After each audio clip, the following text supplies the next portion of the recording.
पश्चिम बंगाल में हो रहे विधानसभा चुनाव का असर बिहार की सियासत पर भी देखने को मिल रहा है। नेता प्रतिपक्ष तेजस्वी यादव ने चुनाव आयोग की कार्यशैली पर सवाल उठाया है। पश्चिम बंगाल की मुख्यमंत्री ममता बनर्जी के ऊपर चुनाव प्रचार से रोक लगाए जाने पर नाराजगी जताई है। दिल्ली से पटना लौटे तेजस्वी ने कहा कि चुनाव आयोग अब बीजेपी मीडिया के सेल की तौर पर काम कर रहा है। तेजस्वी ने कहा कि हकीकत ये है कि चुनाव आयोग अब भाजपा आयोग बनकर रह गया है। जिस तरह एक तरफा कार्रवाई की जा रही है वो इस बात का प्रमाण है।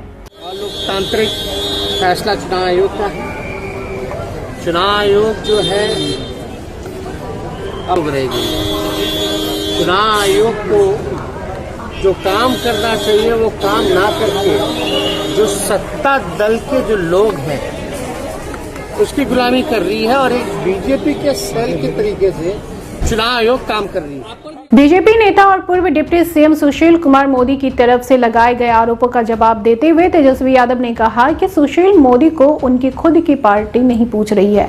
पूर्व उप मुख्यमंत्री हाशिए पर चले गए हैं, लिहाजा खबरों में बने रहने के लिए वो कुछ भी बयान देते रहते हैं। सुशील मोदी जी तो अनर्गल बयान देने में माहिर है।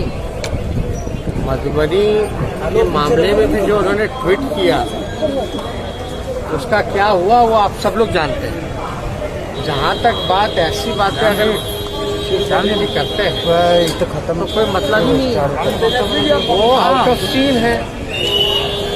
बिहार बीजेपी ने उनको दरकिनार कर दिया है। अब वो उल्टी सीधी बात करके केवल न्यूज में बने रहना चाहते हैं। वहीं बिहार में कोरोना के बढ़ते खतरे को देखते हुए नेता प्रतिपक्ष ने सभी से सचेत रहने को कहा। तेजस्वी ने कहा कि सरकार को कोरोना वायरस के लिए और बेहतर स्वास्थ्य इंतजाम करना चाहिए।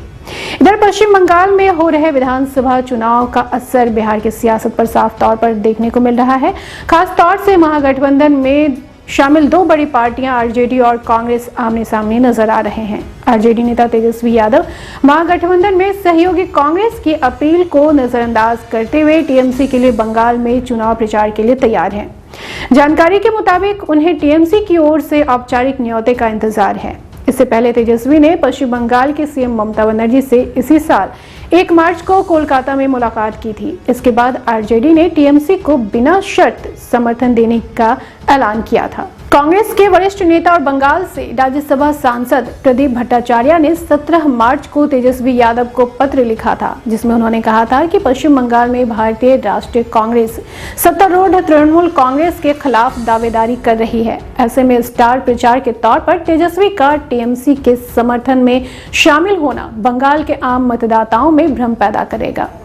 बावजूद इसके आरजेडी से जुड़े सूत्रों के मुताबिक तेजस्वी यादव पहले ही पश्चिम बंगाल में 8 चरणों के चुनाव के अंतिम 3 चरणों के दौरान टीएमसी के लिए चुनाव प्रचार करने का मन बना चुके हैं।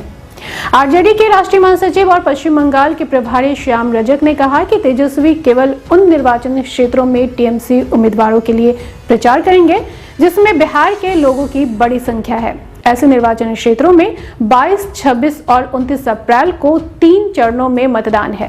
तेजस्वी 17 अप्रैल के बाद पश्चिम बंगाल में चुनाव प्रचार के लिए उतरेंगे। हालांकि उनके कार्यक्रम को अंतिम रूप दिया जाना भी बाकी है।